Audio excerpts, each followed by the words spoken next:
Ok, bueno, entonces vamos a empezar la clase del día de hoy. El día viernes estuvimos revisando este DAC que nos permitía transformar valores digitales en un valor analógico, ¿no?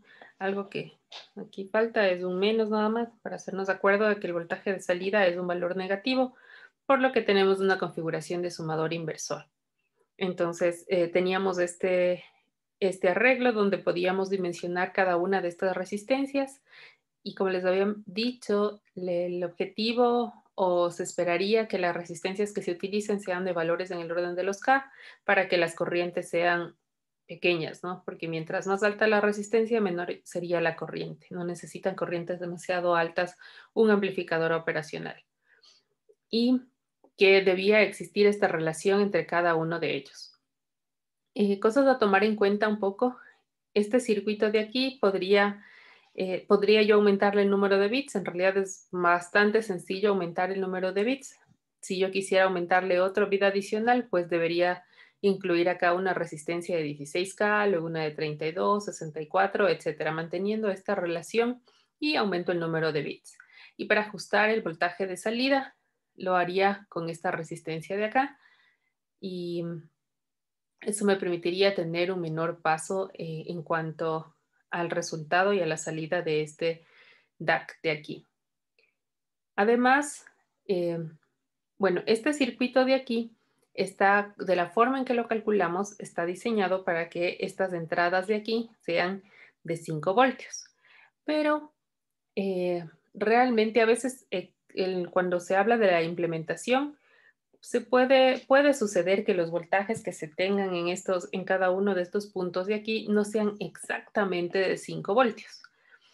Ya probamos alguna vez, sacábamos una señal o medíamos la señal después de una compuerta lógica y el voltaje a la salida, si yo le ponía una carga como una resistencia y un LED, veíamos que ya bajaba, ya no tenía 5 voltios, sino que tenía 4,3, 4,5 y así podría ser diferente para cada uno de ellos, precisamente porque estamos trabajando o pidiéndole energía a la compuerta lógica. Debido a esto, existe un elemento o un dispositivo electrónico que se conocen como los buffers tri-state. Entonces vamos a eso. A ver. Ya, aquí. ¿Qué son dispositivos adicionales que podrían utilizarse dependiendo de las aplicaciones?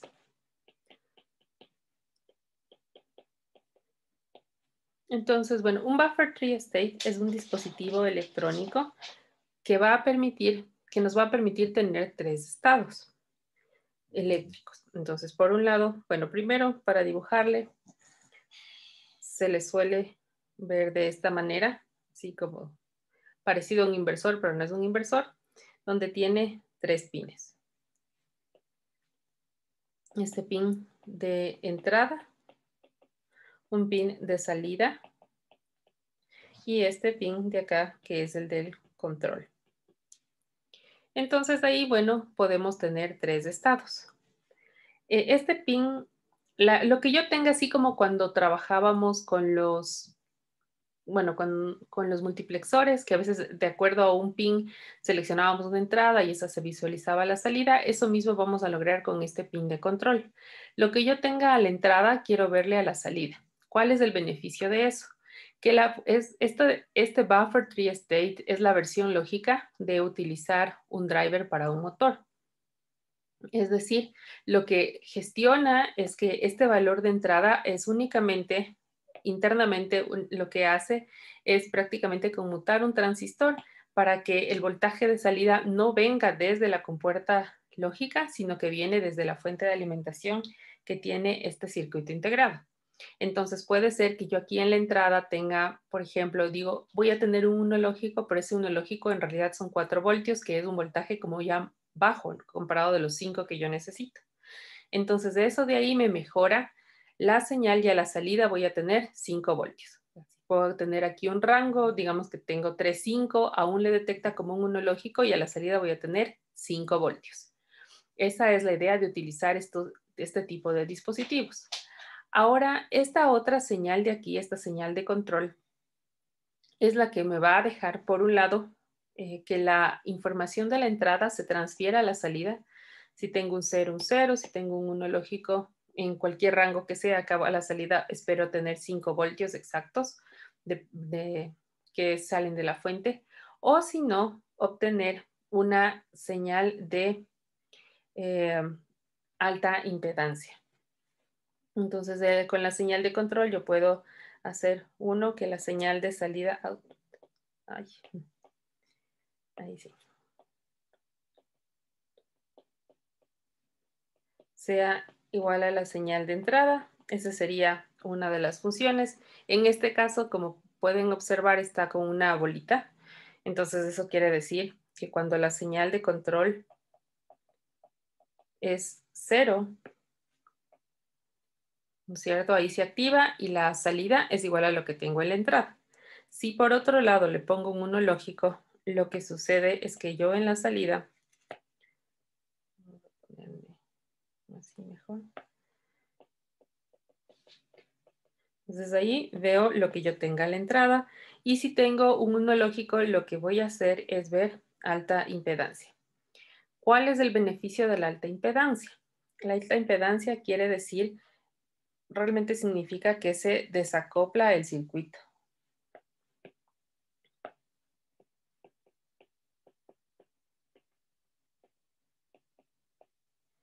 Es un desacoplamiento del circuito. Alta impedancia suele aparecer cuando yo tengo, cuando no hay conexión. Imagínense, si la resistencia es extremadamente alta, que es lo que sucede con esto, la corriente no va a circular. La corriente mínima va a ser una corriente mínima la que circule. Entonces, eso significa que de este punto para acá, perdón, de este punto hacia atrás, es como si no existiera prácticamente. Eso es lo que, para eso me sirve tener esta condición de alta impedancia. Y alta impedancia significa que no es un cero lógico, no es un uno lógico, simplemente no existe. Prácticamente es una desconexión de mi circuito. Entonces, estos dispositivos pueden utilizarse cuando tengo varias señales para evitar que exista una caída del voltaje porque conecto muchas cosas aquí. Lo vamos a probar en el simulador antes de ver el siguiente DAC que teníamos que estar pendiente.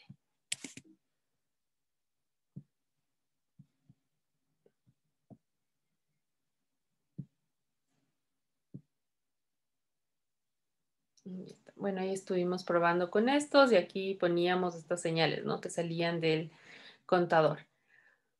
Pero claro, en Proteus no tenemos ese problema. Cada vez que vemos un 1 lógico o un 0 lógico, realmente son 5 voltios o 0 voltios.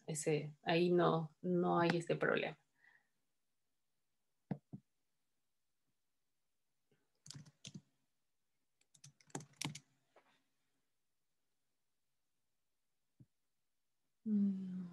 Sí. Listo.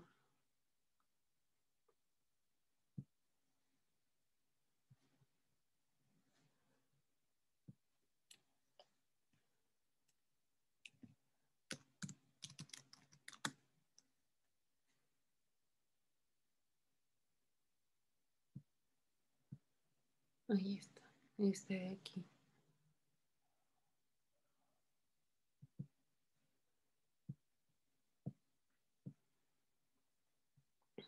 Bueno, aquí tenemos este circuito integrado.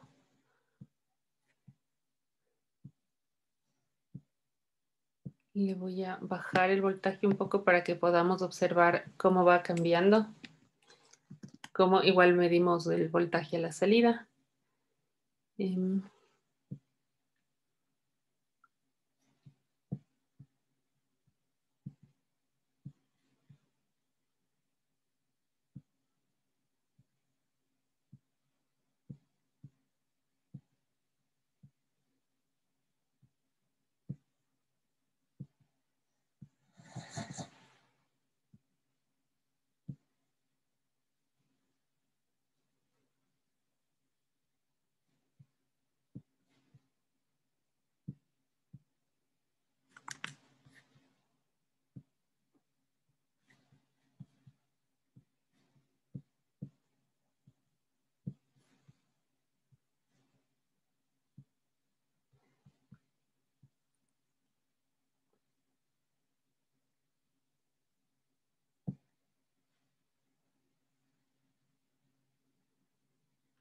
Ok.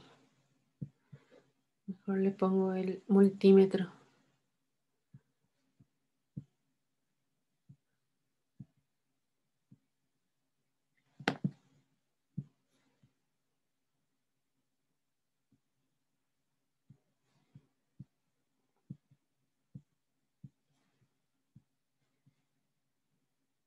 Ok, bueno, aquí está en 0. Miren que aquí a la entrada tengo yo 3.069 voltios. Pero el momento que está activado, que este se activa con 0, lo que yo tengo a la salida son 5 voltios. Si a este le quito, miren, aquí aparece, se pone en gris, que es el estado de alta impedancia. O sea, no es nada, a pesar de que el sistema nos da alguna medición, en realidad está en modo alta impedancia, que es una desconexión de todo lo que tiene antes. Ahí aparecen 5 voltios y yo podría, miren, puedo manejar esto, aumentar el voltaje y sigo teniendo 5 voltios, o bueno, le voy a disminuir.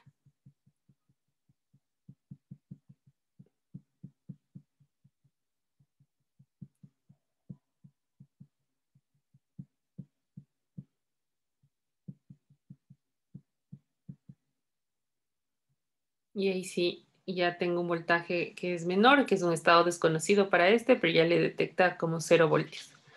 Entonces ya no tengo un problema con eso. Lo mismo me podría ir hacia arriba o hacia abajo.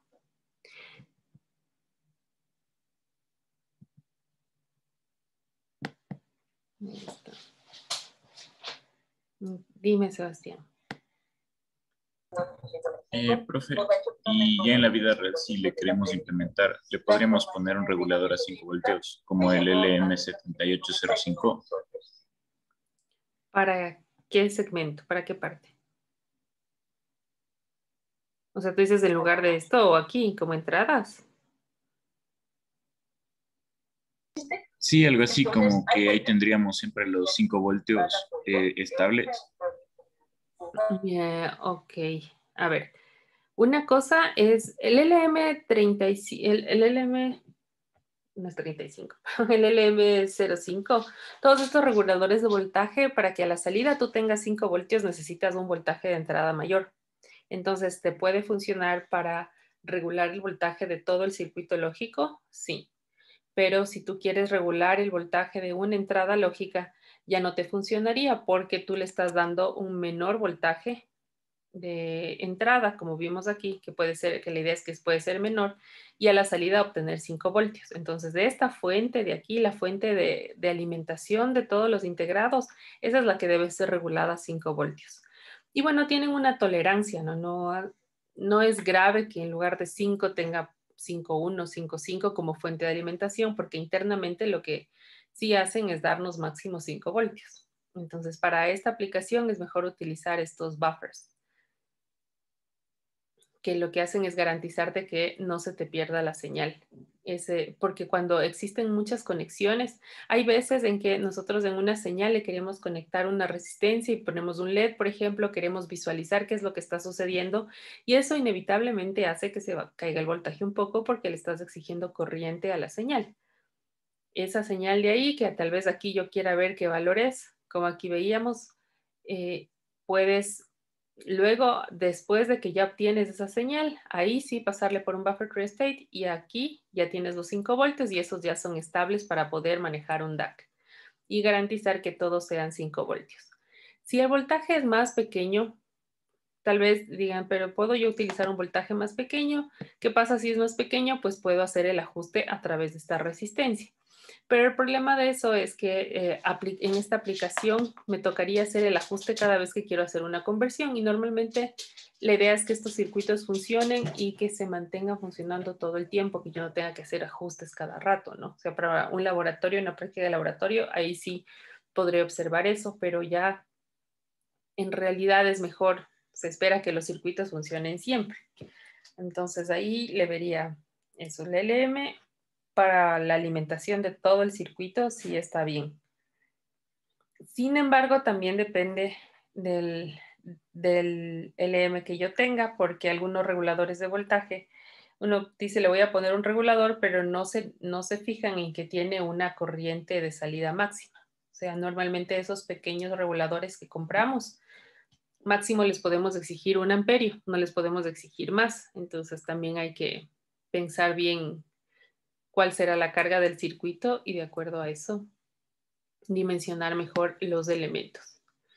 A veces solo se dimensiona por voltaje, pero todo elemento debe ser dimensionado por voltaje y por corriente, o voltaje y potencia, que viene a ser la misma variable eléctrica en realidad. Entonces, esas dos cosas hay que tomar en cuenta.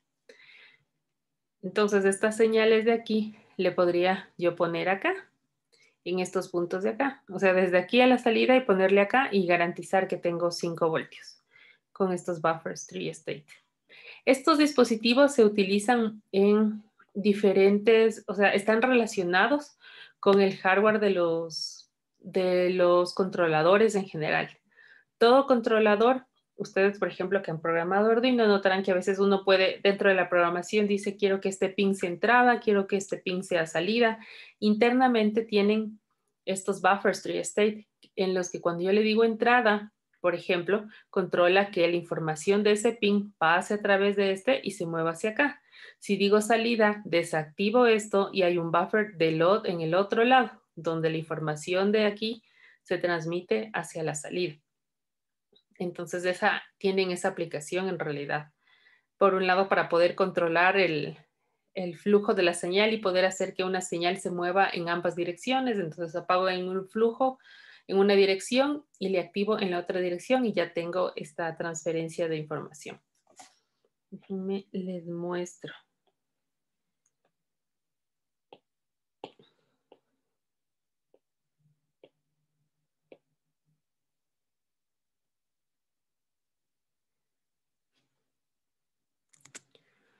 Miren, esta, por ejemplo.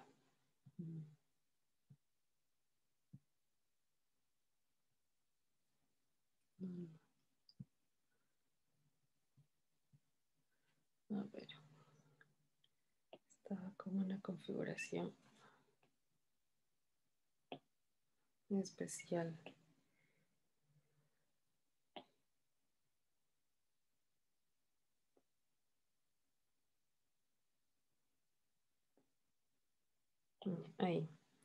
Ahí le pueden observar. Miren, esta de aquí es internamente el hardware que tienen los controladores para poder gestionar una entrada y una salida. Entonces, físicamente nosotros tenemos acceso a este pin de acá, que se llama pin de entrada o de salida. Pero internamente tiene, miren, tiene flip-flops, tiene compuertas lógicas, inversores, y aquí, por ejemplo, tiene estos buffers. Y aquí. Entonces, dependiendo de cómo yo le configure, si quiero que trabaje como entrada o como salida, lo que hago es permitir que la señal venga desde acá, entre por el flip-flop tipo D, yo ya le activé y salga por el Q, miren acá, y aquí va a la línea, al bus de datos, esta señal de aquí. Pero dependiendo de cómo ha sido activado. Cuando se pone aquí un 1, podemos ver que la información va a fluir desde este punto, viene por aquí, por el flip-flop tipo D, bueno, le va a habilitar y va a irse por acá. Entonces, cuando pongo un 1 acá, funciona como entrada. Si le pongo un 0 acá, perdón, esta señal de aquí no se va a poder mover hacia acá. Realmente no circula. Y justo elegí uno raro, pero bueno. No puede ir hacia acá, sino que si le pongo en cambio aquí un 0, se queda deshabilitado, pero ¿dónde está?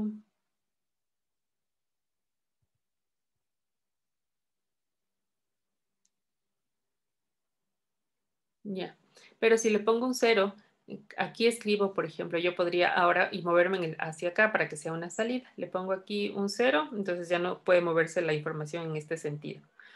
Pero le pongo aquí y entra este flip-flop. Bueno, no le va a hacer caso ahorita porque no estamos configurando eso, pero entra por este flip-flop tipo D. Aquí le dije quiero que sea salida. Entonces funciona en flancos negativos. Viene por acá y sale aquí, así. Sigue esta línea. Así, se va por acá la señal, aquí. Entonces le pongo un 1 y se mueve en este sentido. Le pongo un 0 y se mueve en este sentido. pero este de aquí es el que me controla si quiero que se mueva en un sentido o en el otro sentido.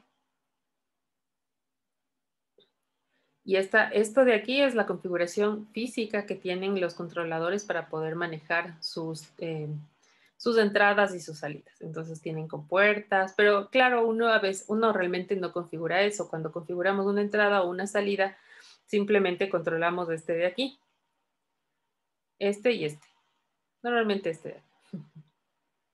Le controlamos y de ahí decimos ok. Y ahí cuando escribimos se mueve hacia acá, porque si yo le declaro algo como una entrada y le escribo, no importa que le escriba la entrada porque la información no fluye en ese sentido. O sea, eléctricamente no está activado ese camino. Entonces, por eso debe haber una correspondencia entre cómo activo las entradas y cómo activo las salidas y si puedo o no puedo, solo puedo leer o si puedo escribir la información. Y así yo quiero escribir no me va a dejar porque ya le bloqueé ese camino eléctrico que tiene.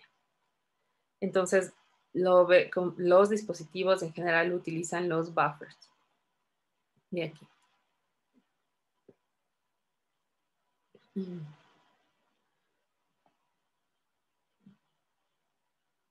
Ok. Entonces, esa es una forma de que se puede utilizar para acoplar señales y esperar, sobre todo para evitar que se caiga el voltaje. Y eso podría yo acoplar precisamente aquí a las entradas que les decía. Les podría poner aquí 4 buffers y ya con eso no tendría ningún problema o reduciría los problemas de ganancia que podría tener a la salida de mi contador. De mi contador y este voltaje de salida donde probamos que funcionaba. Ahora, los beneficios de esto es que, como ven, la señal se suma instantáneamente, ¿no? El momento que yo hago cambios aquí en estas señales, instantáneamente se suman todas las señales en este punto y aparece el voltaje de salida acá. Entonces es una conversión inmediata. El momento que existe un cambio, se convierte ya en un voltaje analógico a la salida. Y a pesar de que es un voltaje analógico, como notaron, se queda estable todo el tiempo dependiendo del valor. Por eso cuando le probamos con el osciloscopio, generábamos esta escalera que teníamos. A ver. No, aquí está.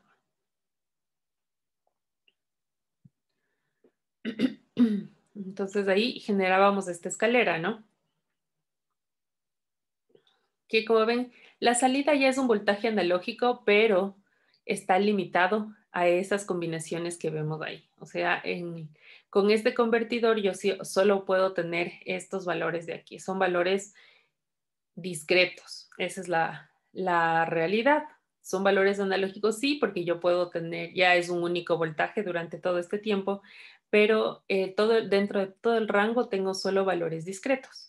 Y bueno, si aumento un bit más, simplemente lo que puedo hacer es obtener pasos más cortitos. Y esa es la ventaja de tener un convertidor que tenga más o menos bits. Tener más pasos cortitos para que, digamos, que el usuario o la persona que vea esta transformación de un valor digital a un valor analógico no lo vea así como pasos, ¿no? Porque como vieron, a ver, déjenme ver si teníamos aquí una tabla. Creo que no hicimos una tabla, no sé si hicimos. Allá.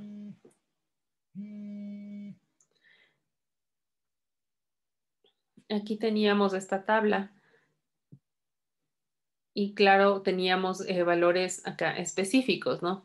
1, 3, 1, 6, 2, 2, 3, 2, 6, 3 y así. Esos eran los valores que podíamos tener, inevitablemente. No puedo tener no hay con 4 bits, no va a haber ninguna combinación que me permita ver 4.5 voltios, por ejemplo, en esta escala que yo he hecho.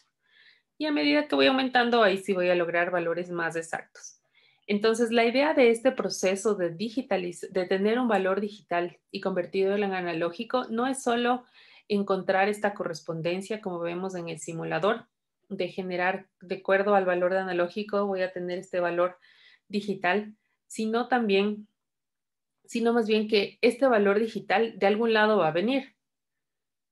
Normalmente este valor digital va a tratar de emular algo que sucede en el entorno. Entonces, la idea es que este valor digital se parezca al analógico y que no tenga estos pasos tan separados, no sean así tan extremos. Entonces, para eso necesito más bits. Siempre voy a necesitar más bits.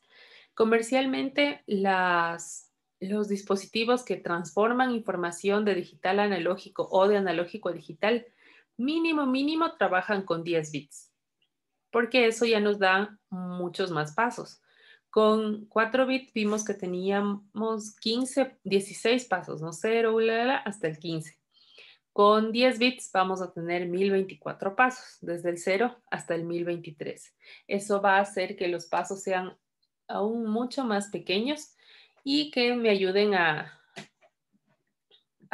tener una relación más cercana entre el valor digital y un valor analógico. Y en realidad eso también me va a ayudar a poder controlar algún dispositivo.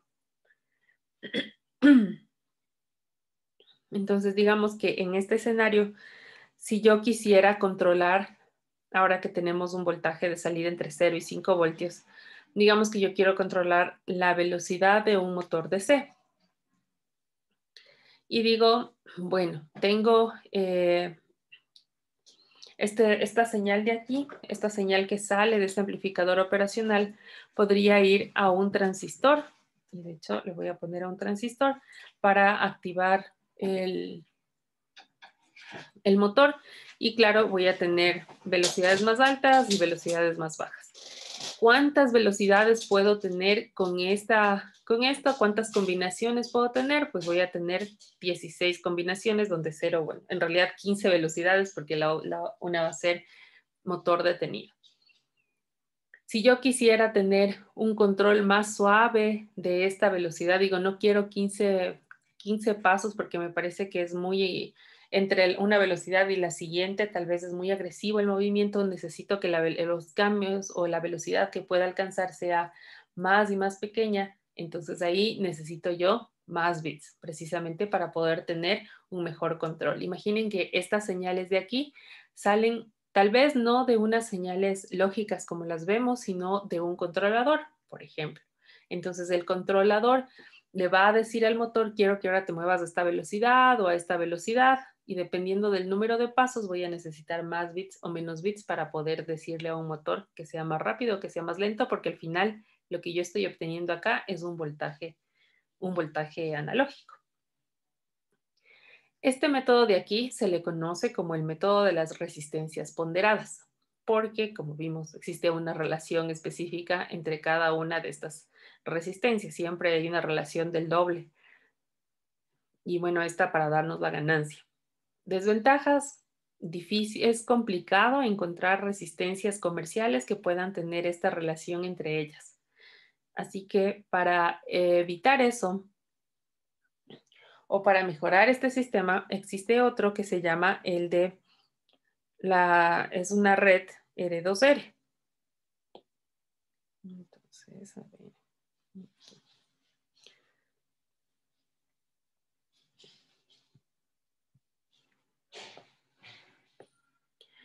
Entonces, bueno, este también es un DAC. A ver, el anterior. Ya. Este de aquí, bueno, dijimos que utilizamos los amplificadores operacionales de una configuración sumador-inversor. Y bueno, a este método se le conocía como el de las resistencias ponderadas. O así lo menciona el libro de Tochi, para darle un nombre.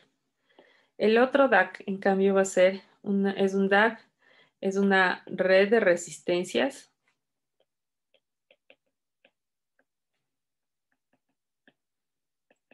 R2R. Así se le suele llamar. ¿En qué consiste? vamos igual a utilizar el mismo amplificador operacional en el formato, en un formato solo de amplificador en realidad en este caso. Ya no vamos a sumarle como en el otro que poníamos diferentes señales para poder sumar en un mismo punto, sino que voy a tener mi amplificador operacional, igual con esta configuración, el positivo a tierra.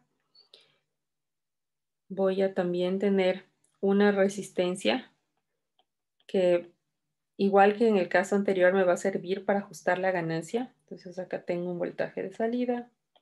También me va a dar un voltaje de salida negativo porque, como ven, se está realimentando el negativo. Entonces, por eso la salida es negativa. Igual voy a tener una resistencia aquí, que de hecho puede ser una resistencia variable. Pero de este otro lado voy a tener diferentes, una red, como dice ahí. Entonces voy a tener una red.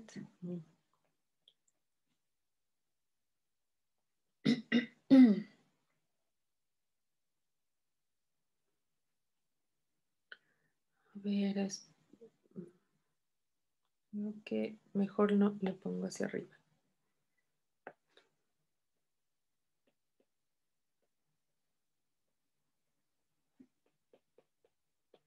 No.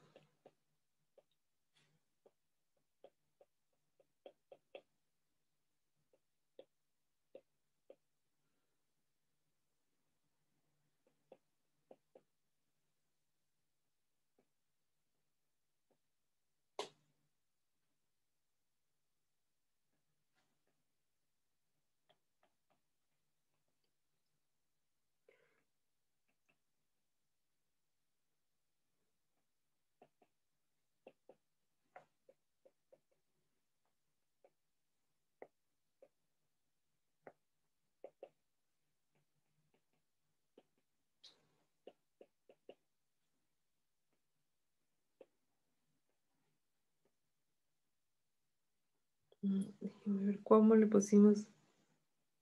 Ya. Ah, era el más significativo. Okay, ya.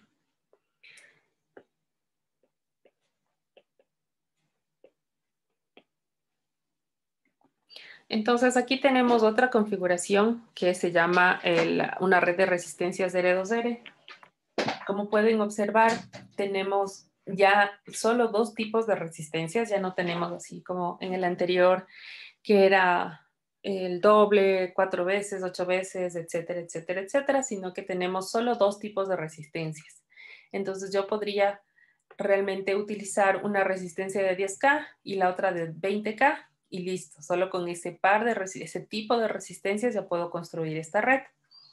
A, B, C y D van a ser las señales lógicas, donde voy a poner 0 o 1 lógico, y la otra construcción, esto de aquí, siempre se va a mantener igual.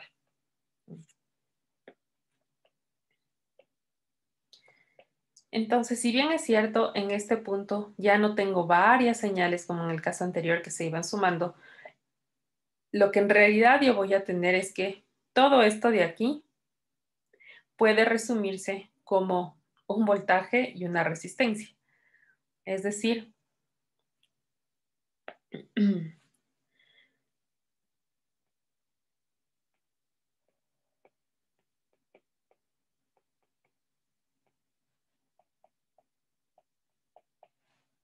voy a tener en este punto un voltaje, una resistencia y acá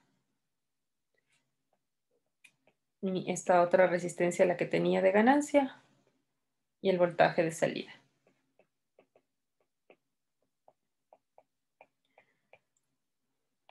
Todo este circuito de acá yo lo puedo simplificar.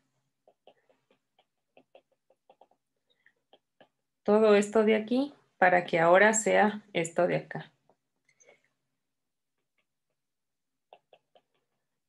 Cuando aprendieron circuitos había métodos para poder simplificar todo un circuito y que en lugar de ver un montón de fuentes de alimentación, un montón de resistencias, yo podría reemplazarla por una resistencia y una fuente de alimentación, ya sea de corriente o de voltaje. ¿Recuerdan cómo se llamaba ese método? Thevenin. Teníamos o Thevenin o Norton, ¿cierto? Entonces con Thevenin lo que en realidad hacíamos era todo lo que está este cuadrito de aquí, dejarlo en un único valor, en una única resistencia de Thevenin y un voltaje de Thevenin. Entonces miren al final este voltaje de Thevenin dividido para esta resistencia de Thevenin, en este caso no, me va a generar una corriente aquí y esa corriente debe ser igual a la corriente de salida y ahí puedo yo igualar ver cuánto necesito que valga esta resistencia para tener n rango a la salida. Es decir, quiero que mi señal varíe de 0 a -5, de 0 a -10, a -12, hasta qué valor quiero yo que varíe, haciendo esto de aquí. ¿Por qué aplicar este método de Thevenin? Vamos a hacer un par de ejemplos nada más para que puedan ver cómo funciona. En realidad, cada una de estas resistencias, perdón, de A, B, C, D, son fuentes de alimentación, es decir, o son 5 voltios en algunos casos o son 0 voltios. Entonces me queda aquí un circuito medio especial que es el que me va a dar la ponderación. Entonces ahí podemos observar cuánto pondera cada uno de estos. En un inicio voy a hacerle para ver cuánto pondera cada uno de estos y ver cómo nos da a la salida.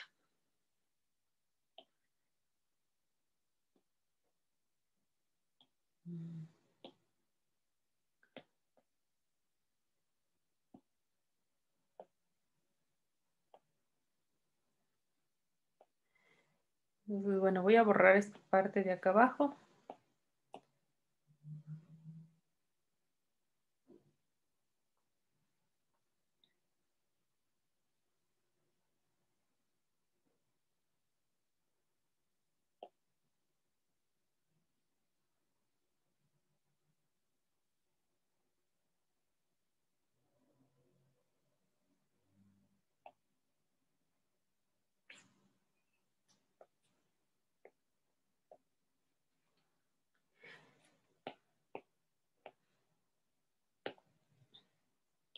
Ok, entonces vamos a ver cómo funciona, ¿no? Si yo tengo este mismo circuito, voy a asignarle yo ahora un valor. Voy a decir que, decíamos, ¿no? Que A, B, C y D, siendo A el más significativo y D el menos significativo, entonces le voy a asignar un valor. Voy a ver cuánto sale de voltaje cuando tengo esa combinación, 0,00,0001. Eso quiere decir, para este circuito, eso significaría que aquí tengo 5 voltios, ¿no es cierto?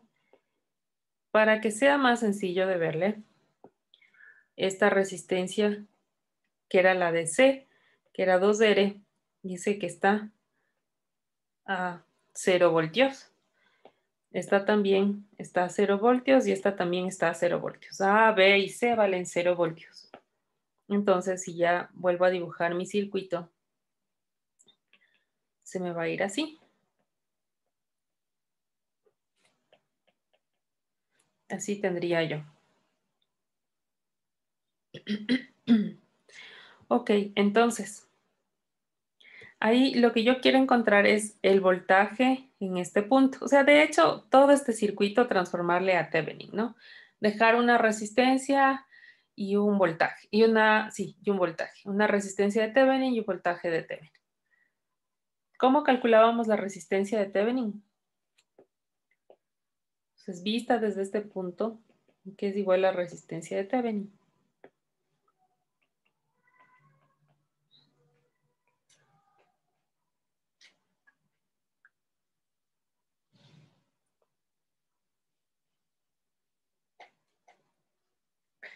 ¿Qué dicen?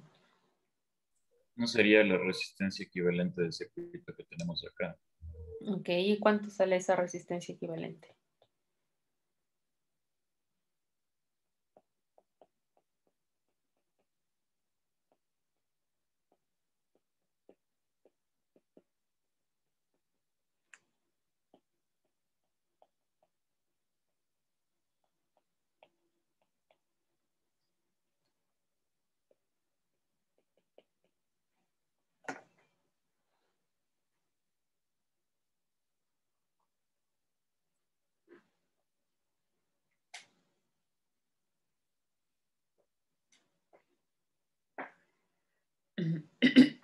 Para poder calcular la resistencia equivalente, ¿qué hacíamos con las fuentes de... Ahorita la única fuente que tenemos es la de 5 voltios. Esta de aquí. ¿Qué hacíamos con las fuentes cuando queríamos calcular Thevenin? La resistencia, ¿no? Circuito cerrado para voltaje. Ok. Ya, entonces sí, para la resistencia. Entonces este punto sí es, hacíamos corto las fuentes de alimentación de voltaje y las de corriente las dejábamos como circuito abierto. Entonces al final esto de aquí está unido acá para hacer Thevenin, ¿no? Para hacer solo la resistencia. Entonces en ese caso, 2R en paralelo con 2R, R. Queda en serie con esta. Entonces R más R, 2R. En paralelo con 2R, R. Más R, 2R. En paralelo con 2R, R. R más R, 2R en paralelo con 2R, R. Entonces la resistencia de Thevenin queda aquí, una R. Eso queda. Ahora, para el voltaje de Thevenin, ahí sí nos toca encontrar. A ver.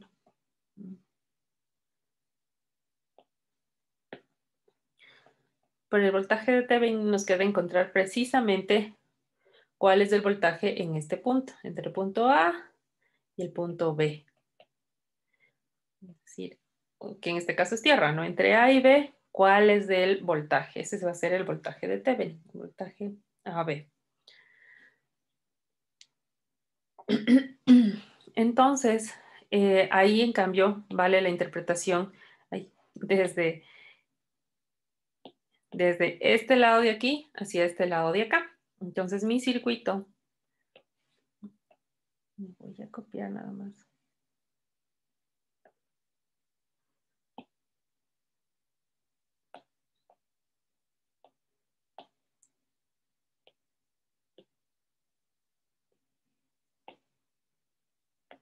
Ahí. Entonces yo quiero saber cuánto vale el voltaje en ese punto de ahí. Entonces, para poder encontrar eso, pueden utilizar mallas si quieren o cualquier otro método que se les ocurra. A mí se me hace más fácil encontrar el voltaje en este punto, haciendo las resistencias equivalentes entre este punto y este punto. Entonces, aquí tengo, a ver, mejor voy a ponerle en otra página porque si no.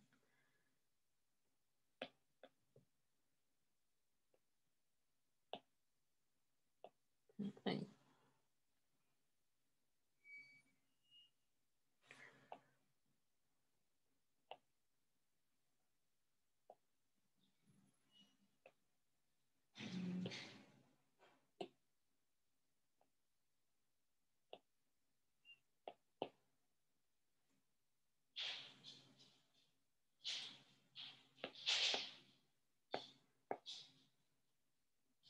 Ok, entonces teníamos este punto de acá.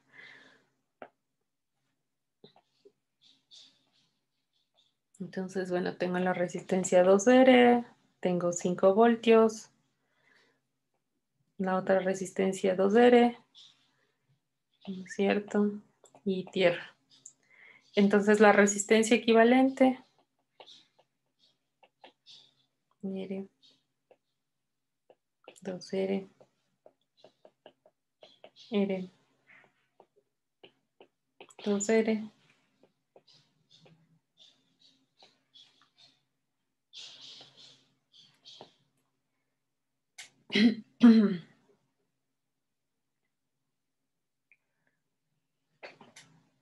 En este caso, bueno, nos quedaría 3R, eso de ahí. Que igual sería, bueno, ahí ese es otro punto. De ahí, 2R en paralelo con 3R.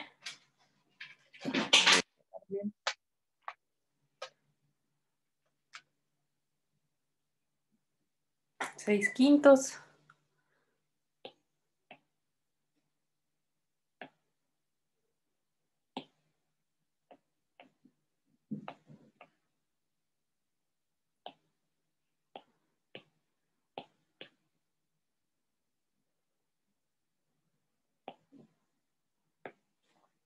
Esta queda como 6/5 de R.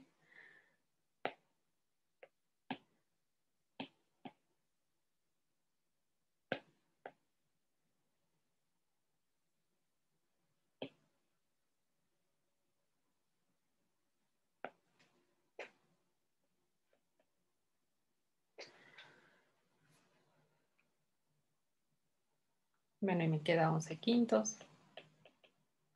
Y es porque voy a ir rescatando los voltajes nada más.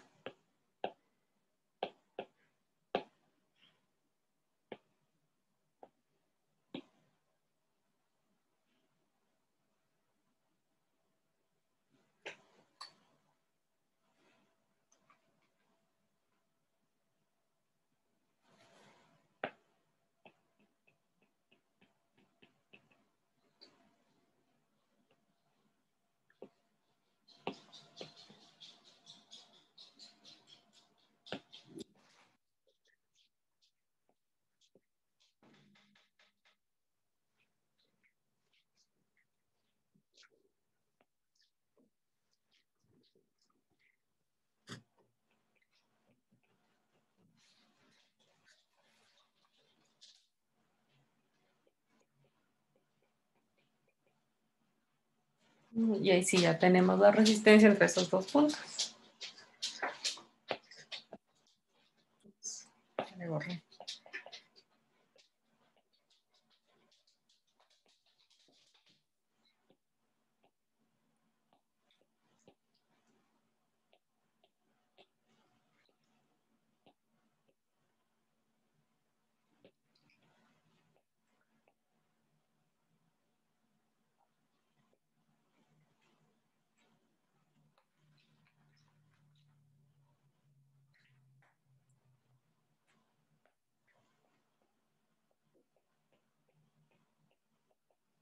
Ya está.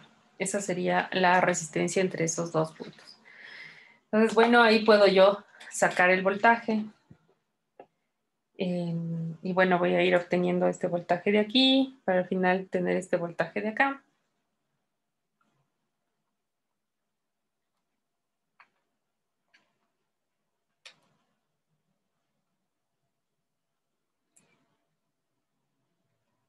Utilizando esto de los 5 voltios, me queda aquí 1,679 voltios en este punto, que es este mismo voltaje. Luego quiero yo calcular en este punto, que sería este de acá, ¿no es cierto? Ese voltaje por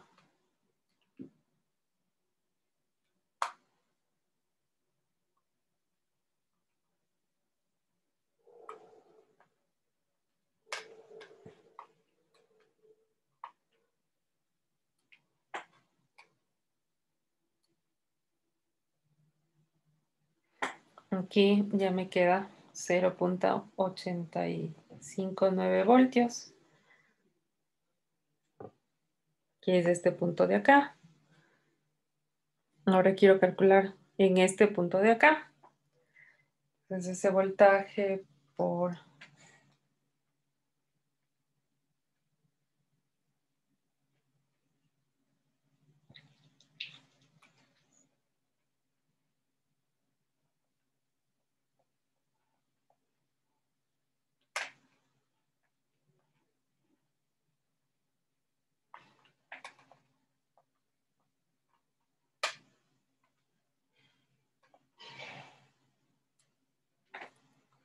aquí me da 0,4688 voltios, que es de este mismo puntito de acá. Y ahora quiero calcular aquí.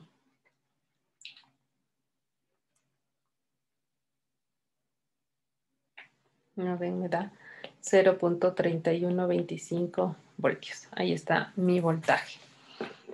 Entonces, el voltaje entre estos dos puntos, entre A y B, me sale 0,35 voltios. Eso de ahí le puedo, que viene a ser esta resistencia, este voltaje de acá. Entonces, en este punto tengo 0,3125 voltios. Y la resistencia de Thevenin que me salió R.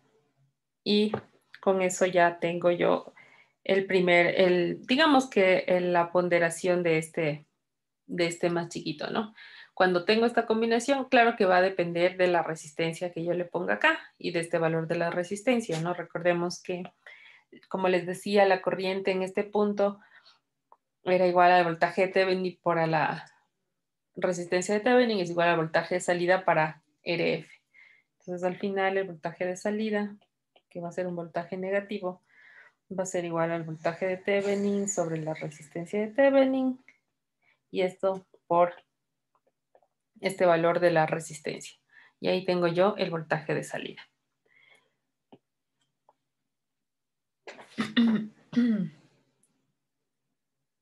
Este valor de aquí, miren que es el voltaje, es la ponderación del bit menos significativo. Este de aquí, 0.3125. Si le calculo, si ahora utilizaría el siguiente, que es el del B, es decir, cuando aquí, ay, no, ya le borré. Cuando aquí es 1, por ejemplo, este es 1 y los otros son 0, lo más seguro es que este me dé el doble. En lugar de darme 0.3125, me va a dar 0.625, porque eso es lo que mantiene estas resistencias de aquí o esta relación.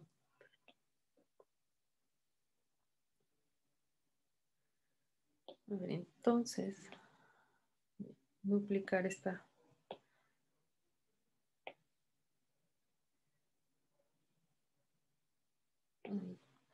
Ok, entonces, solo para comprobar con estos dos nada más.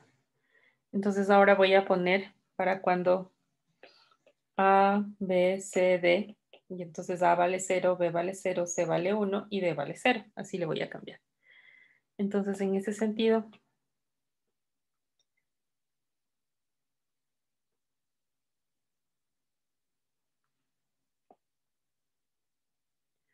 aquí tendría 5 voltios y todas las otras resistencias para abajo, ¿no? Para tierra. Esta también le voy a poner en tierra. Entonces, esta estaría acá, 2R, 2R en tierra y 2R en tierra. Entonces, si tengo ahora esta configuración, miren que la resistencia de Thevenin, bueno, esta es 5 voltios. Entonces, esta se hace, se conecta bueno, para calcular la resistencia de Thevenin, este punto se conecta con tierra, entonces estaría hacia acá, ¿no? Así. Entonces ahí me quedaría la misma historia, 2R en paralelo con 2R, R, más R, 2R. En paralelo con esta 2R, R, más R, 2R, en paralelo con 2R, R, más R, 2R, la. Y igual la resistencia de Thevenin. Así he cambiado el arreglo. La resistencia de Thevenin en realidad siempre nos va a quedar como R nada más, bajo cualquier característica. Porque como ven, para la resistencia de Thevenin nosotros... si este valor es 0, pues está conectado a tierra. Pero si este valor es 1, para la resistencia le hacemos como si estuviera conectado a tierra porque se hace corto la fuente y entonces en cualquier escenario, la de Thevenin siempre me va a quedar como el valor de esta resistencia de aquí. De ahí ahora sí me tocaría calcular este circuito y ver cómo queda de equivalente. Entonces, bueno, este circuito sería un poco más, parece que un poco más sencillo. Entonces tendría así. 2R, acá tengo 5 voltios. Estas dos, todo este segmento de acá, 2R más 2R en paralelo con 2R, más R, 2R. Entonces ahí me quedaría aquí una 2R. Esta otra resistencia R, 2R, R y bueno, 2R. Así quedaría mi circuito.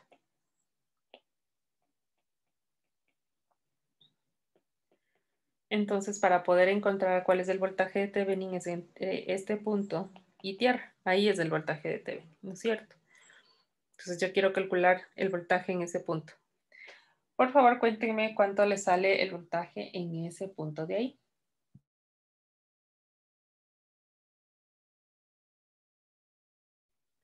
¿Cuánto les dio el voltaje en ese punto? Profe, ¿nos podrá dar todavía un ratito, por favor? Ya, ok.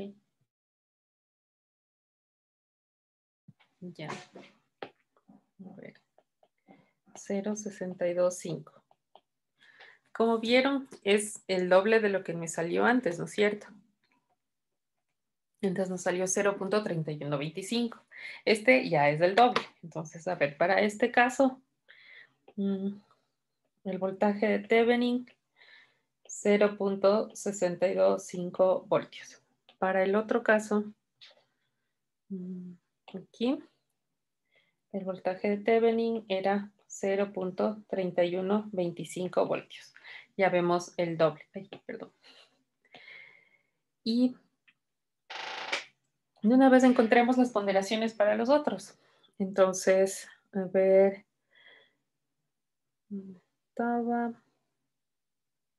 Sí, este mismo lo voy a duplicar. Entonces ahí ya vimos la ponderación del más pequeño, luego del que le sigue. Ahora vamos a ver del siguiente. Sería 0 cuando vale 0,100, ¿no? Entonces ahora vamos a ver la ponderación del B. Entonces este era, este se iría hacia arriba. Se voy a borrar esto.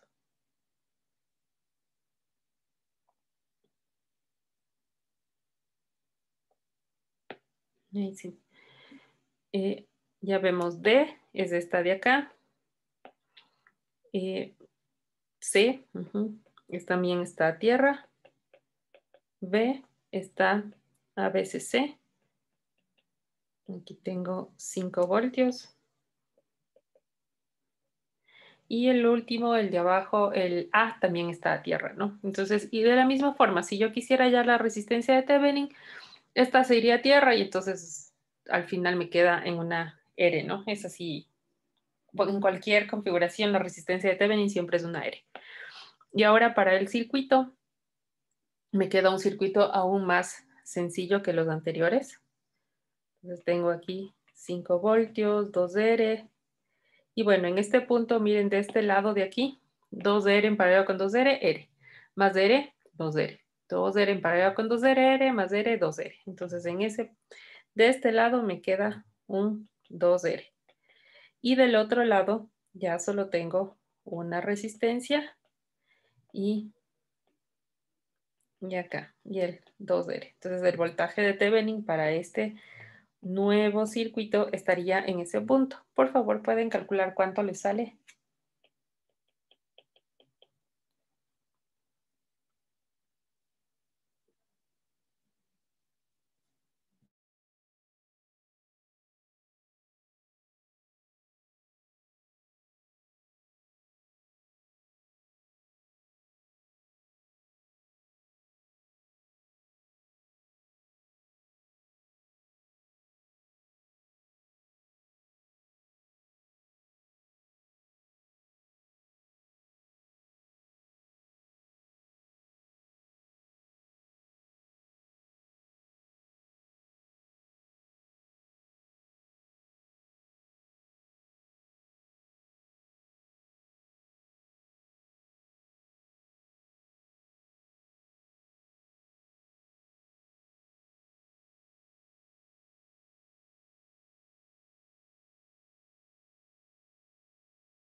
¿Cuánto les dio? 1.26. 1.25. O sea, sí es, bueno, ya usando toditos los decimales, les debe dar 1.25. Ok, 1.25 voltios. Que como ven, si ese 1.25 le dividen para 4, les va a salir el más chiquito, ¿no? Y por último, en el último escenario,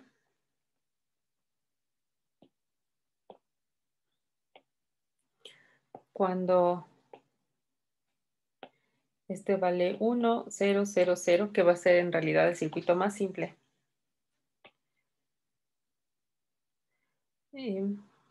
Esta de aquí está tierra y esta está ABCC. Entonces ya tengo DCBA, DCB a tierra y a ABCC.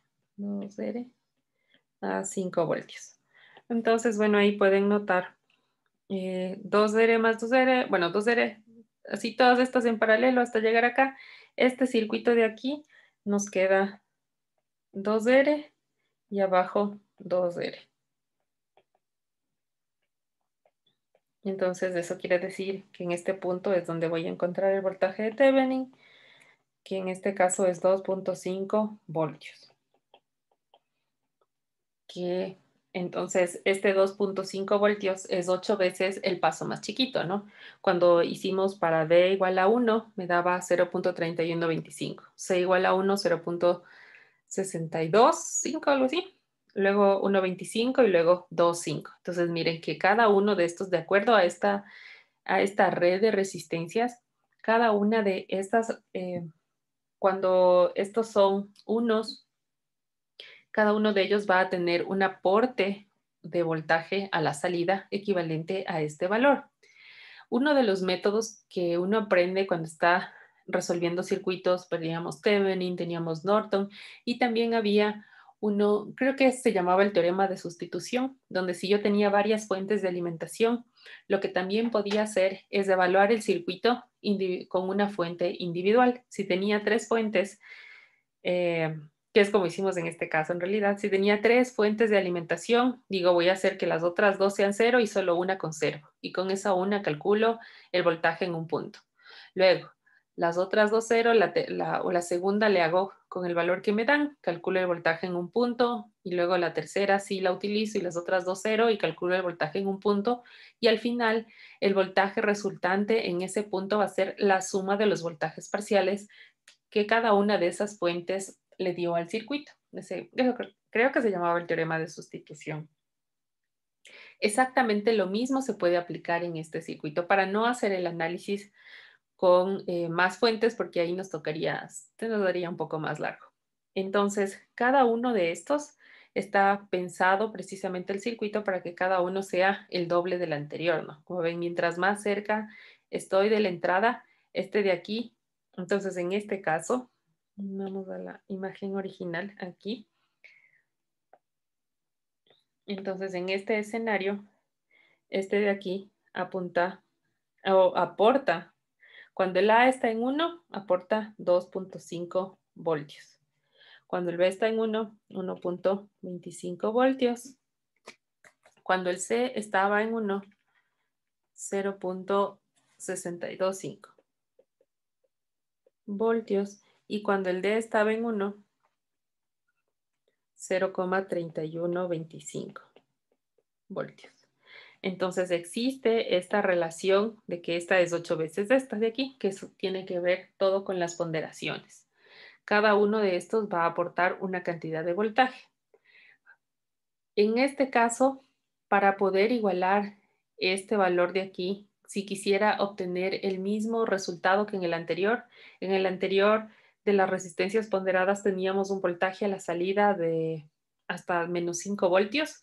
¿Qué pasa si quiero hacer esto? Porque si yo sumo, miren, voy a sumar 2.5 más 1.25, cuando todos están en 1, ¿no? Más 0.625 más 0.3125 me da 4.6875. Es decir, el momento que todas estas resistencias estén todos estos canales estén en uno lógico y que este voltaje sea igual constante. Aquí en este punto voy a tener un voltaje de 4.6875, que no es del 5, ¿no? Entonces ahí tengo que ajustar con esta resistencia de acá para poder obtener el mismo rango que en el caso anterior. Entonces, si todas están, y ese valor de ahí va a depender de la resistencia que yo ocupe aquí. Como son resistencias de R2R, ahorita voy a armar este circuito y le voy a poner aquí en las 2R de 20K y en la R de 10K. Si fuera así, entonces esta resistencia, el voltaje total me quedaría, como vimos, 4.6875, este voltaje de Thevenin. Dividido para esta resistencia que va a ser de 10K, me da, y bueno, yo quiero que mi voltaje de salida sea de 5 voltios. Entonces voy a necesitar que esta resistencia de aquí sea de 10.66K, más o menos, para tener un voltaje a la salida entre 5 voltios. Ahora voy a armar este circuito y vamos a probar con esos valores. Entonces, R de... ¿Dónde estaba la original? Ya. Entonces le voy a poner para R igual a 10K, 2R 20K. Entonces el voltaje de salida, mejor dicho, ¿cuánto debe ser RF? Entonces RF será igual a la R de Thevenin dividido por el voltaje de Thevenin y esto por el voltaje de salida, ¿no? Que es el que yo quiero tener. Entonces en este caso, el voltaje de Thevenin, como ya vimos, nos daba... Se me borró el dato. A ver. La resistencia de Thevenin es 10K. Porque nos sale R, ¿no? Y ya podría, miren que solo hice esto con las relaciones de R. Entonces podría ponerle, de hecho, cualquier valor de R. 10K, 15K y las otras de 30K, etc. Este voltaje de Thevenin, que si tenemos todos los pines, las entradas activadas, sería la suma de toditos. Y eso por 5 voltios, que es lo que yo quiero obtener a la salida. Entonces RF, ahí es cuando me salía 666 ohmios, más o menos eso, para poder tener de valor.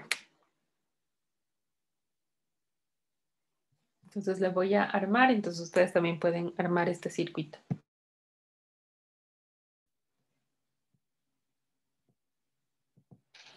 Ok, entonces ya armé mi circuito. Aquí, como ven, en todas las resistencias 2R le puse las de 20K, que siempre, bueno, son las que van a las señales y la última que siempre va a tierra. Si quisiera aumentarle más bits, pues me tocaría quitar esta, poner otra resistencia de 10K, otra 20K al último bit y la última de 2K a tierra. No me falta la tierra del OPAMP.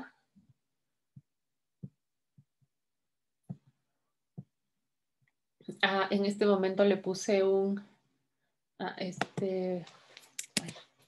potenciómetro para poder ajustar la ganancia.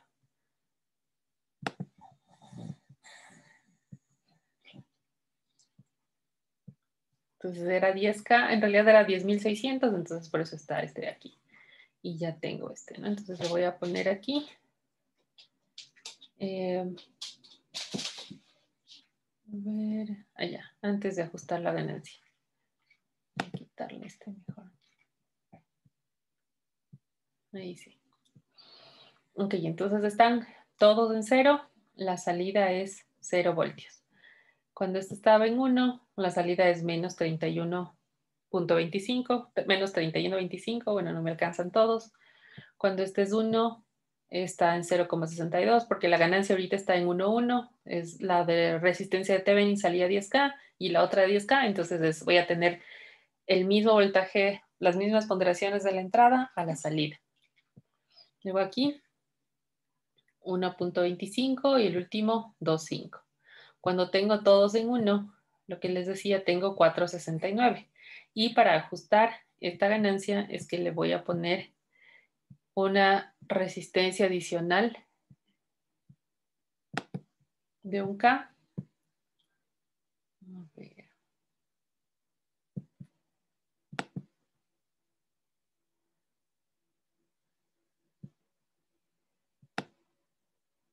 Ahí.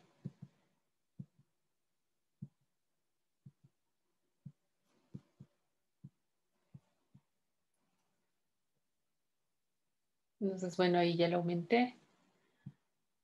Como ven, le voy aumentando la ganancia. Quiero que sea hasta el 66 y se está acercando más al rango de 5 voltios. Ahí está en 5 voltios. Entonces ahí ya tendré las mismas ponderaciones que tenía en el circuito anterior, en el circuito de las resistencias ponderadas. Entonces en las resistencias ponderadas era 0.33, 0.66, 1.33 y este 2.66. Ahí, ajustando la ganancia con esta resistencia de realimentación que tengo. Y ahí tengo exactamente el mismo circuito. Este circuito es más sencillo de implementar porque solo necesito 2 resistencias. Así como para calcular en un inicio vieron que teníamos que acordarnos un poco de Thevenin.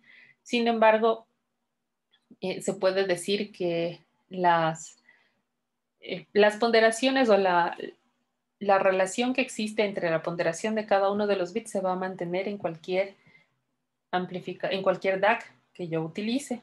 Y esta resistencia de realimentación en el amplificador operacional lo que me va a ayudar es a mejorar la ganancia y poder ampliar o disminuir el rango que yo quiera observar. Aquí también le voy a poner el contador que ya teníamos, aunque no teníamos todos los... No era un contador de 16, sino solo de 9. Entonces lo voy a poner aquí.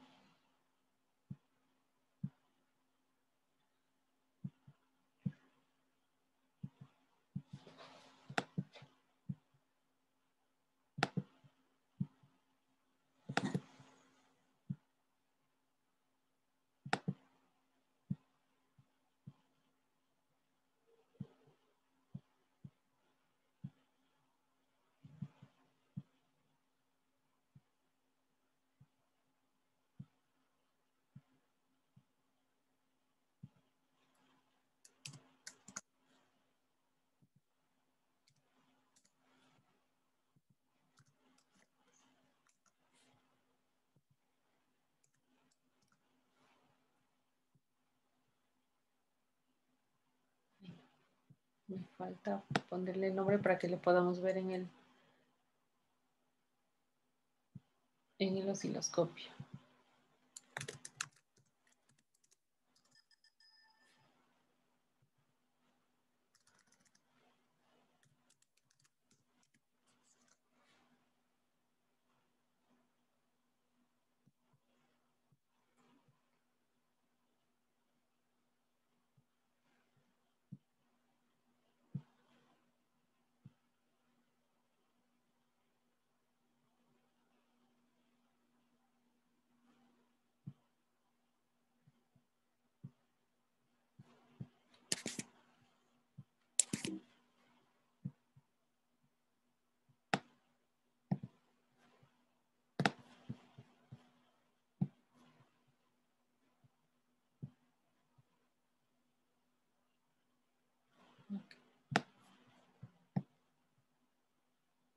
Entonces tengo, bueno, aquí la otra señal. Miren que se supone que tengo las 2 señales, sino que como están en el mismo, ahí le puedo desplazar. Veamos, están ahí ya. Entonces son exactamente iguales. Y tenemos los 10 bits, ¿no? Empieza en el 0 y va hasta el menos algo. Y los mismos pasos. Ambos cumplen el mismo objetivo, son instantáneos. Y la ventaja también de utilizar amplificadores operacionales y en realidad todo esto de aquí que es electrónica analógica es que no existe retardos, ¿no? O sea, sí existen, pero son mucho más pequeños de los retardos con dispositivos digitales, porque todas las señales están cambiando simultáneamente. Entonces está sumando el voltaje. Esto también de aquí me sirve para poder encontrar y ver si es que está bien mi DAC, ya que le estoy probando en todos los escenarios. En este momento solo le probamos en los 10 pasos, porque nuestro contador solo cuenta 10 escenarios. Le voy a cambiar esta resistencia, por ejemplo. Vamos, esta que dice aquí que es 20K, pero digamos que yo me jalo y pongo una de 10K.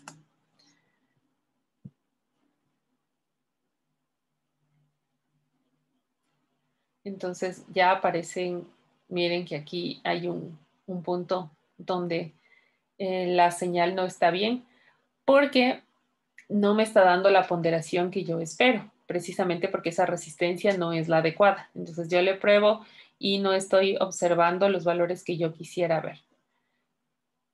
Entonces mi señal ya se ve diferente.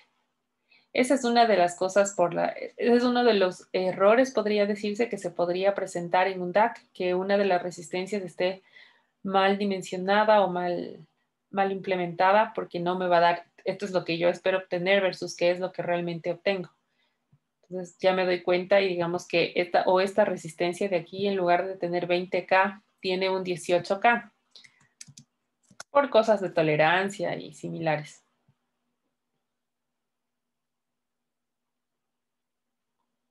Se va a notar menos, pero fíjense aquí, este paso de aquí, por ejemplo, es mucho más grande que, o sea, los pasos no son constantes, ¿no?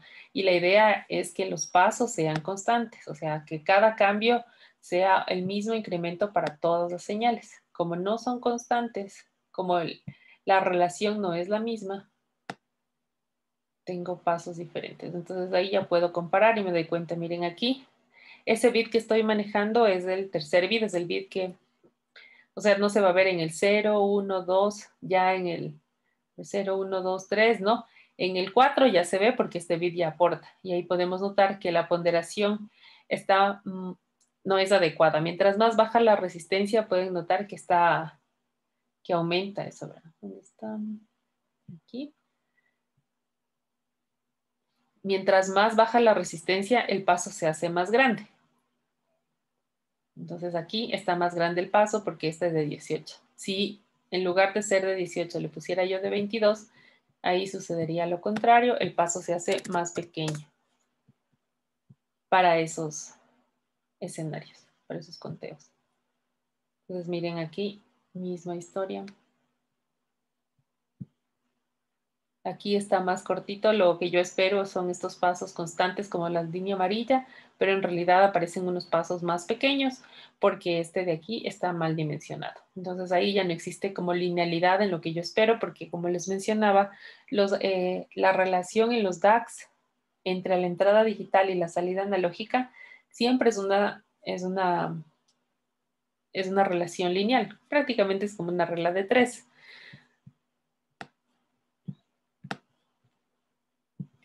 Entonces ahí lo que yo obtengo, siempre voy a tener esta relación de, ¿dónde estaba? Esta de aquí, que el voltaje de salida va a ser igual a esta constante K, que era la resolución, por el valor en decimal. Siempre quiero obtener esta relación lineal. Como ven, es una relación lineal, ni siquiera todos parten desde cero, es decir, si esto es cero, esto tiene que empezar en cero. Y eso es lo que efectivamente ocurre en este caso de aquí. ¿Alguna pregunta?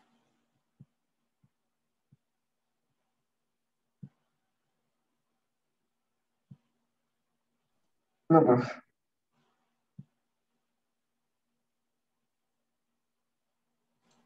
Profe, Dime. ¿a cuánto le puso el potenciómetro en la simulación? Tengo una resistencia de 10K y un potenciómetro de 1K. Pero este potenciómetro, como el cálculo me salió 10.066, está al 66%. Ya, gracias, profe. Entonces, bueno, igual puedo, miren, puedo jugar con el potenciómetro para ajustar la ganancia. Entonces ahí los pasos se hacen más grandes. ¿Sí? O disminuir. Entonces, bueno, normalmente cuando se utiliza un potenciómetro para ajustar algo, se utiliza una resistencia fija y luego el potenciómetro sí, para evitar que algún rato alguien le varíe tanto que le hace cero, porque si le hago cero aquí, ahí sí puedo terminar quemando mi circuito, porque resistencia cero, corriente infinita, ¿no? Y eso no quiero alcanzar. Entonces se diseña para cierto rango de valores. Yo puedo decir que se ajuste, no sé, entre 5 y 5.5 y para eso diseño el valor mínimo, el valor máximo y ya tengo tanto la resistencia física como el potenciómetro que quisiera utilizar.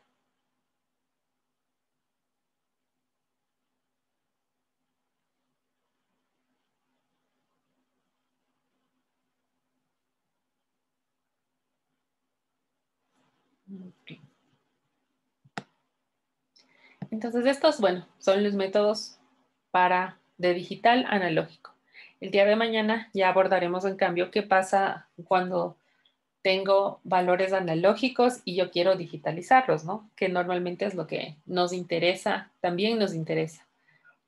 Esto de tener un valor digital y de acuerdo a ese valor digital tomar una decisión puede utilizarse con el ejemplo que les había mencionado al inicio para controlar la velocidad del motor, por ejemplo. En el otro caso, cuando tengo entradas analógicas y quiero convertirlas en digitales, es lo que sucede con los sensores. Los sensores me van a devolver valores analógicos en un determinado rango. De acuerdo a eso, lo que yo hago es acondicionar esa señal, que tal vez puede ser muy chiquita, a través de amplificadores operacionales para que la señal crezca. Como ven, esto que estamos haciendo aquí,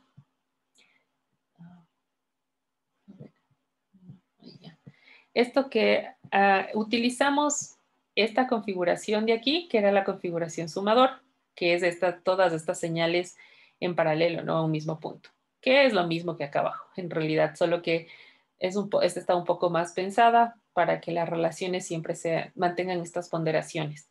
Y luego esta resistencia de aquí, la de realimentación, es la que me permite ajustar. Yo aquí tenía un voltaje, cuando tenía la misma resistencia, tenía el mismo voltaje, pero a medida que cambié la resistencia, vieron que a la salida ya tengo un voltaje más alto del que tenía en un inicio. En un inicio nos salía 4.68, algo así.